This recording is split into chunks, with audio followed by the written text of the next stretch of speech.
Setelah kepergian Tante Medusa ke kampung halamannya untuk halal bihalal, dan beberapa bulan setelah kepergian Tante Medusa akhirnya sang Babang Tampan Xiaoyan kini sudah selesai dalam kultivasi panjangnya dalam menembus ke tingkat Do Huang. Tentu atas hal ini membuat dirinya sangat senang, akan tetapi sejauh ini bocil kematian Xian masih belum juga menunjukkan tanda-tanda keberhasilannya. Kemudian tanpa disadari setengah bulan telah kembali berlalu, namun kepompong Xian masih saja tidak ada perubahan yang signifikan. Namun beberapa saat kemudian ada sebuah cahaya yang di permukaan kepompong yang menjadi semakin padat, sehingga atas hal ini menciptakan sebuah garis retakan yang mulai menyebar dan memancarkan butiran cahaya ungu yang sangat menyilaukan.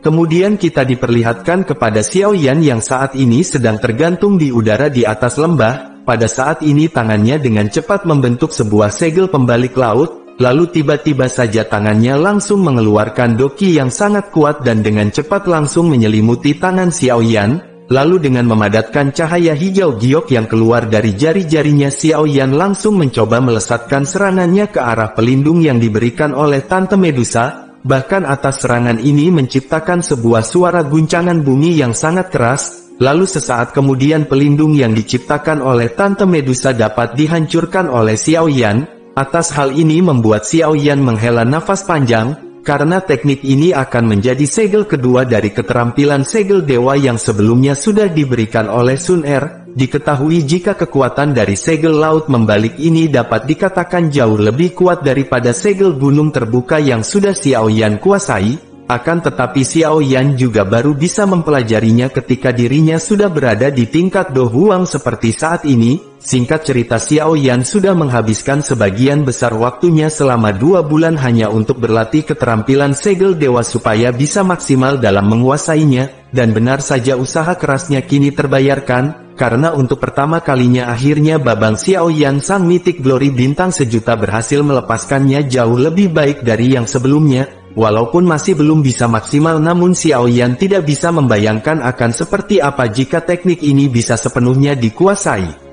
Terlepas dari peningkatan kekuatannya saat ini, Xiaoyan juga sudah mengalami berbagai macam kesulitan untuk bisa mempelajari teknik segel dewa, bahkan ketika dirinya mulai berlatih segel gunung terbuka saat itu. Walaupun saat ini Xiaoyan sudah mulai bisa menggunakan segel gunung terbuka, namun untuk bisa menggunakan sesuka hati teknik tersebut masih terbatas. Bahkan dirinya yang saat ini ingin mempelajari teknik awal dari Flipping CCL masih sangat kesulitan. Akan tetapi jika dirinya mampu menggunakan semua teknik dari segel dewa, maka hal tersebut akan bisa membantunya ketika berhadapan dengan musuh yang kuat di masa depan.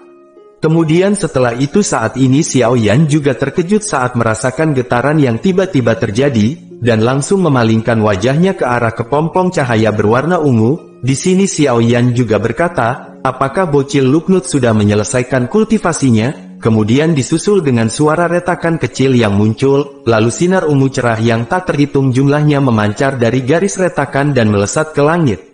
Saat ini tatapan Xiaoyan menatap tajam ke pilar cahaya berwarna ungu yang sangat besar. Dengan mengandalkan penglihatannya, dirinya juga dapat melihat dengan samar-samar ada sosok manusia di dalam pilar cahaya tersebut. Namun tidak lama setelah itu Xian dengan bugil langsung keluar dari kepompong yang sudah membungkusnya. Lalu cahaya ungu samar bertahan di sekujur tubuhnya, dengan wajah yang dingin dan rambut panjang halus berwarna ungu di tubuhnya. Tentu Xiaoyan yang melihat penampilan baru dari Xian yang menjadi lebih dewasa membuat dirinya sangat terkejut, karena saat ini Xian yang dulu tepos kini sudah mulai berisi. Kemudian dengan lemas kini Xian perlahan-lahan membuka matanya dan langsung menatap ke arah Xiaoyan yang ada di hadapannya. Di sini Xiaoyan masih sangat terkejut ketika melihat transformasi dari Xian. Xiaoyan juga beranggapan sepertinya Xian saat ini telah naik ke peringkat 6. Di sini Xian yang sudah sadar dirinya juga kaget dengan perubahan pada dirinya.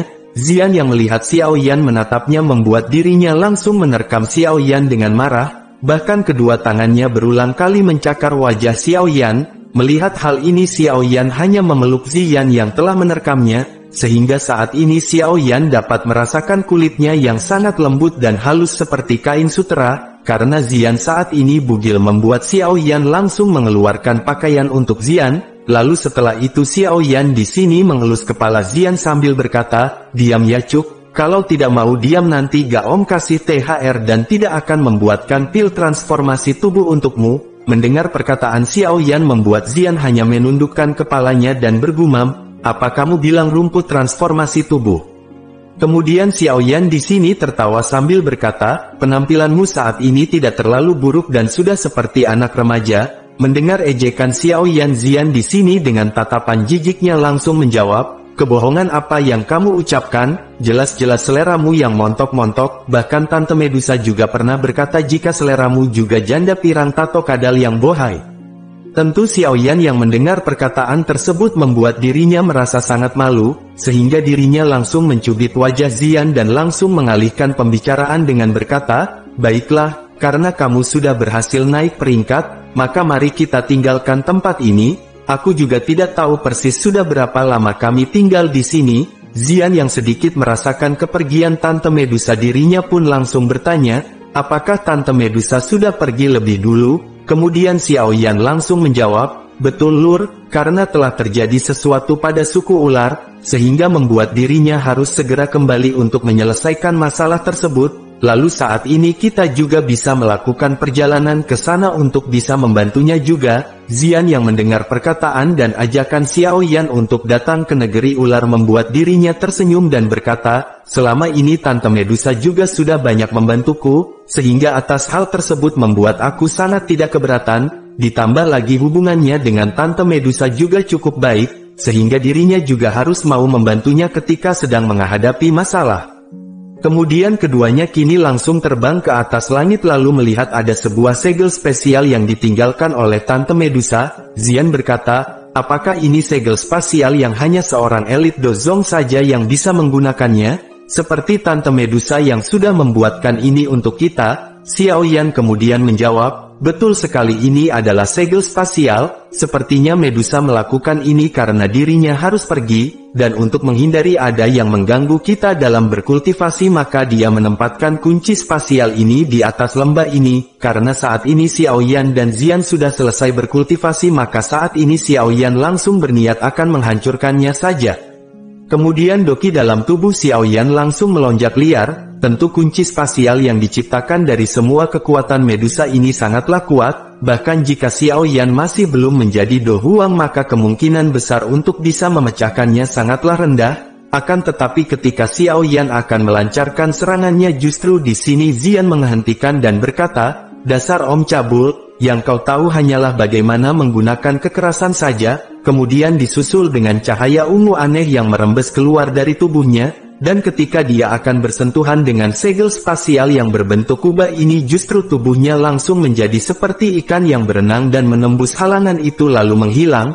Tentu atas hal ini membuat wajah dari Babang Tampan Xiao Yan menjadi sangat terkejut karena melihat Zian bisa melakukan hal seperti itu. Lalu beberapa saat kemudian dia mulai menyadari jika Zian sepertinya memiliki kekebalan terhadap jenis pelindung seperti ini. Hal serupa juga pernah Zian lakukan ketika dirinya menyusup ke gudang obat yang ada pelindung khusus, namun dirinya justru tidak memiliki efek sedikit dari pelindung yang ada di sana. Kemudian Zian di sini berkata dengan sombong, "Cuk, ikutilah aku, karena aku akan membawamu keluar dari pelindung ini." Tentu Xiao Yan di sini tersenyum mendengar perkataan Zian. Xiao Yan juga berpikiran jika lembah kecil ini juga memiliki cukup banyak bahan obat langka, dan dengan adanya segel spasial di sini maka akan bisa menjaga tempat ini dari orang yang tidak bertanggung jawab.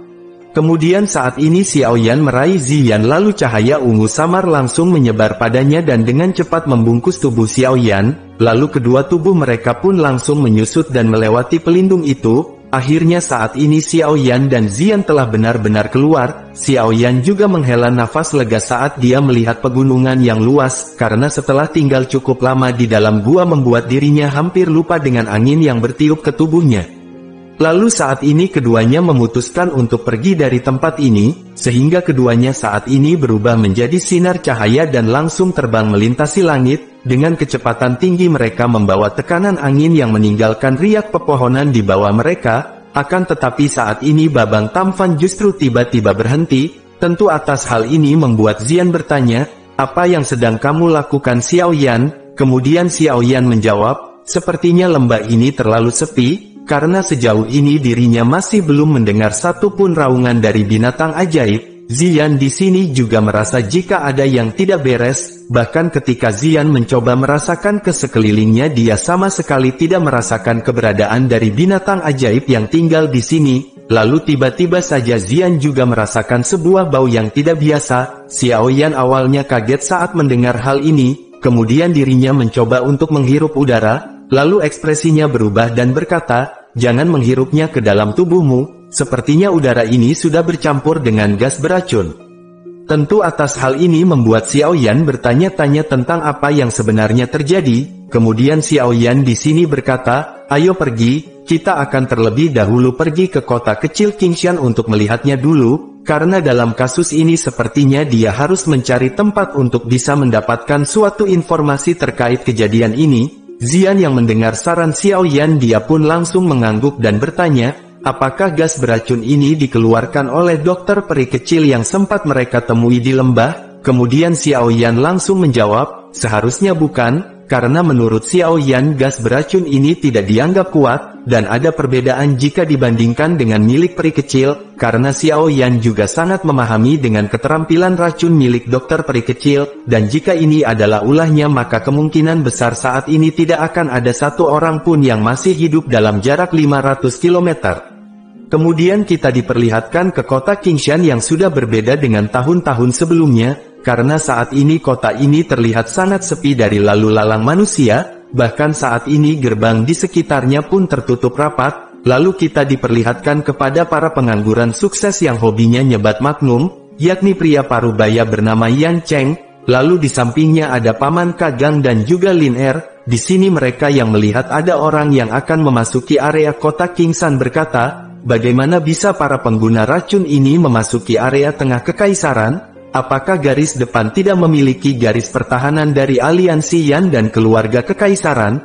Lalu ketika melihat lencana di dada orang-orang itu ada Master Racun Bintang 4 yang merupakan seorang ahli di tingkat doang, tentu atas hal ini membuat para penjaga kebingungan dengan siapa yang akan bisa menghadapi Master Racun yang berada di tingkat tersebut. Karena yang diketahui jika kota Qingshan saat ini hanya memiliki pemimpin Yan Cheng yang hanya bertingkat bintang 8 doling, dan sisanya hanya berada di kelas dosi atau kelas dadosi, dan jika Master Racun Bintang 4 itu menyebarkan kabut racun, maka kemungkinan besar akan ada banyak orang yang akan terkena racun. Lalu untuk mengatasi hal tersebut mau tidak mau kita akan bertarung habis-habisan dan bertarung dengan mereka. Meskipun mereka sudah bertingkat doang namun jumlah kita jauh lebih banyak dari mereka yang hanya berjumlah 10 orang saja. Kemudian Ling Er di sini berkata, Paman kedua, apa yang harus kita lakukan? Karena jika kita terus bertahan maka ini bukanlah solusi yang terbaik, ditambah lagi saat ini juga sudah cukup banyak master racun yang berhasil menyelinap ke pegunungan binatang ajaib, bahkan baru-baru ini ada sebuah laporan tentang kota kecil yang dicuci dengan darah. Tentu hal seperti itu dilakukan oleh seorang psikopat yang keji. Kemudian Yan Cheng di sini menjawab, lalu apalagi yang bisa kita lakukan selain mempertahankan tempat ini sampai kita mati? Apakah kamu tidak bisa melihat jika mereka memiliki master racun tingkat 4 di antara mereka? Dan jika aku harus menghadapinya maka aku tidak akan memiliki banyak kesempatan untuk menang. Yan Cheng juga menambahkan, saat ini kita hanya bisa menunggu, karena tempat ini merupakan bagian dalam kekaisaran Jiama. Jadi jika kita bisa bertahan dalam waktu tertentu maka mungkin saja akan ada bala bantuan dari aliansi Yan. Akan tetapi ketika Yan Cheng dan Ling Er sedang mendiskusikan sebuah rencana untuk mokel, justru saat ini ada 10 lebih sosok manusia berjubah abu-abu di bawah dinding yang mulai menunjukkan aksinya. Lalu terlihat ada seorang lelaki tua yang menggunakan lencana kelabang beracun dengan 4 garis warna-warni di dadanya, yang saat ini sedang berjalan ke depan sambil mengatakan, kami pasukan pemuda Pancasila akan memberi kalian waktu 10 menit dari sekarang untuk memutuskan, apakah kalian akan membuka gerbangnya sendiri, atau justru diriku yang akan mengeluarkan kabut beracun dan membiarkan semua orang di kota kecil ini mati sia-sia karena kalian tidak ingin membuka gerbang ini. Para penjaga yang mendengarnya pun sangat khawatir dengan apa yang akan terjadi jika mereka membuka gerbang dan mempersilahkan para pemuda Pancasila memasuki kota, sehingga mereka memutuskan untuk tetap menutup saja dan mengamankan nasi bungkus. Lalu singkat cerita pria tua berjubah abu-abu itu perlahan mulai membuka matanya setelah 10 menit berlalu. Saat ini terlihat jika wajah keriputnya yang tidak seberapa memberikan sebuah senyuman kejam ketika dia melihat jika tembok itu masih tertutup. Di sini si tua bau terasi pun berkata, apakah menurut kalian tembok kota akan bisa melindungi kalian semua? Kemudian disusul dengan cahaya hijau yang muncul di wajah lelaki tua itu, lalu sebuah kabut racun hijau pekat besar akhirnya muncul. Tentu atas hal ini membuat Yan Cheng langsung memerintahkan kepada para tentara bayaran supaya segera mengeluarkan doki untuk menutupi tubuh mereka, namun Pak Tua sialan yang melihatnya hanya berkata, apakah kalian ingin memblokir racun ular hijau milikku dengan kekuatan tentara bayaranmu? Kemudian tidak lama setelah itu si tua bangka dan para bawahannya langsung mengeluarkan dokinya sehingga atas hal ini menciptakan sebuah gelombang angin liar yang meniup kabut racun berwarna hijau ke atas, sehingga saat ini kabut racun itu sudah mulai mencapai di ketinggian tembok, lalu tidak lama setelah itu langsung membungkus para tentara bayaran, sehingga hal ini membuat mereka yang tidak cukup kuat langsung pusing dan jatuh pingsan. Jadi Master Racun tingkat 4 dapat dianggap sebagai kekuatan militer utama, bahkan jika ditempatkan di medan pertempuran di depan, maka kekuatan bertarung mereka secara alami akan bisa mendominasi jalannya pertarungan. Oleh karena itu saat ini kondisi dari para tentara bayaran sangat tidak diuntungkan, bahkan jika mereka tidak bisa segera mengatasinya maka kemungkinan terbesar mereka juga akan meninggoy. Tentu atas hal ini membuat Pak Tua yang bau bangkai menjadi sangat senang. Akan tetapi di sela kesenangan itu justru saat ini tiba-tiba saja suhu langit naik dengan cepat, lalu kabut racun yang sebelumnya disebarkan justru saat ini langsung menghilang. Tentu saja atas hal ini membuat kedua belah pihak menjadi sangat terkejut dengan apa yang sebenarnya terjadi. Lalu tidak lama setelah itu saat ini terlihat ada dua sosok manusia yang tiba-tiba melintas dari arah pegunungan binatang ajaib. Di sini semua orang yang melihat sepasang sayap doki di belakang kedua orang ini membuat mereka semua menjadi sangat gelisah, karena kedua pihak sama-sama takut jika dua sosok yang saat ini muncul adalah bala bantuan dari salah satu pihak. Lalu di antara dua sosok manusia yang muncul, saat ini mulai terlihat jika salah satu orang sedang terbungkus dalam nyala api hijau yang membara, lalu tepat di belakangnya terlihat ada seorang gadis kecil yang tubuhnya juga memancarkan cahaya ungu. Di sini Yan Cheng dan yang lainnya masih sangat penasaran dengan orang tersebut, namun berbeda dengan Ling Er yang di sini langsung berkata dengan lantang jika itu adalah Babang Tamfan Xiaoyan sang duta rokok magnum. Tentu saja saat ini membuat Yan Cheng menjadi sangat senang karena dapat dipastikan jika Xiaoyan akan membantu mereka dalam masalah ini. Lalu Pak Tua yang mengetahui jika itu adalah bala bantuan dari Kekaisaran Jiama membuat dirinya menjadi sangat ketakutan, sehingga dirinya memutuskan akan melarikan diri dengan cara berubah menjadi kabut hijau dan bergegas menuju hutan. Bahkan para bawahan yang ada di belakangnya pun langsung mengikuti Pak Tua yang cupu itu. Mengetahui jika para pengecut itu kabur membuat Xiaoyan langsung mengeluarkan aura api di tubuhnya yang sangat mengerikan. Bahkan dirinya juga saat ini langsung melesat dengan kencang ke arah 10 cecunguk dan langsung membakar habis mereka tanpa sempat memberikan perlawanan. Bahkan dengan kekuatan api milik Xiaoyan tidak perlu membutuhkan waktu yang lama sudah membuat mereka semua menjadi tumpukan abu. Lalu setelah itu Xiaoyan langsung mengeluarkan beberapa pil obat dan melemparkannya ke udara. Lalu dirinya langsung mengeluarkan gumpalan api hijau yang langsung membakar pil tersebut dan menciptakan sebuah aroma pil yang langsung menyebar, sehingga dengan aroma ini dengan seketika membuat para tentara bayaran yang sebelumnya tak sadarkan diri dan terkena racun saat ini sudah mulai sadar kembali. Tentu dengan kedatangan Xiaoyan yang tepat waktu membuat semua orang dan Yan Cheng mengucapkan rasa terima kasihnya karena Babang Tamfan Xiaoyan sudah menyelamatkan mereka dari ajal kematian.